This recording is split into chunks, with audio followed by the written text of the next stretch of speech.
Okay, goody guys, no? Mayroon na naman tayong gagawin dito na Panasonic, no? So, ang problema nito guys, ayan, no? Nagdi-drain. Habang nagkakarga ng tubig, nagdi-drain siya, no? So, auto-drain ang problema nito guys. Sakit talaga to guys ng mga automatic washing machine. So, ito na nga guys, pinahiga natin yung washing.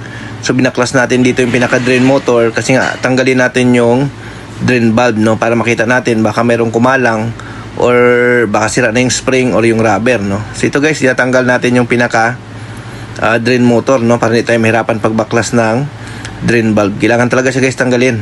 Pagka nagbaklas kayo guys ng drain valve, alisin nyo po yung drain motor kasi mahirapan kayo guys pagka hindi nyo inalis yan. So nandito tayo ngayon sa San Lorenzo, Phase 1C, no? Dito tayo gumawa ngayon. So ayan, tinatanggal na nga namin tong pinaka drain motor, no, para ma-check natin yung pinaka drain valve niya kung anong nasa loob ng drain valve, bakit nag-auto drain siya, no? Kung makarga siya ng habang nagdi-drain habang nagkakarga ng tubig, no. So ang mangyayari kasi guys, matagal siya makapuno at maya karga siya ng karga ng tubig, no. So hindi maganda kapag auto drain siya, no. So ayan na, binaklas na natin guys yung pinaka drain valve, no. So lagyan lang natin ulit ng basahan yung gearbox guys, kasi pag hindi nyo nilagyan ng basahan yung gearbox, baka mamaya mayroong item dyan or barya, mahulog, diretso yan, pasok doon sa loob ng gearbox. So mahirapan kayo magtanggal, no? So experience namin yan guys, piso, nahulog diretso sa loob ng gearbox. So nahirapan tuloy kami. Imbis na madali gawin, natagalan kami lalo. So ayan guys, oh, tinanggal natin yung drain valve, wala naman kami nakitang barya or ano nakaipit, no?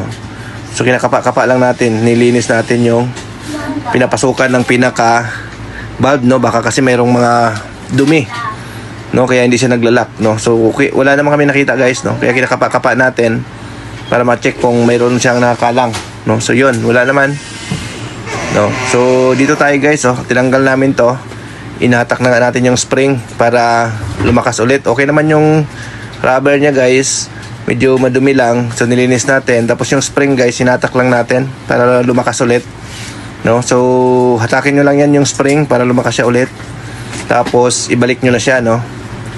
So yun, no. So ito lang ginawa namin guys, no. Tinanggal namin yung drain valve, nilinis, tapos hinatak natin yung spring, no, para lumakas ulit. So ayan. So ganun lang. So ibalik natin to yung drain valve, no. Ayan. So ibalik lang natin guys yung drain valve nya. Ayan. So ganun lang. Pagbalik ng drain valve, gamit lang kayo ng long nose pliers at saka flat screw. So yan. So ayan guys, testing na natin. Ayan, nagkakarga ng tubig.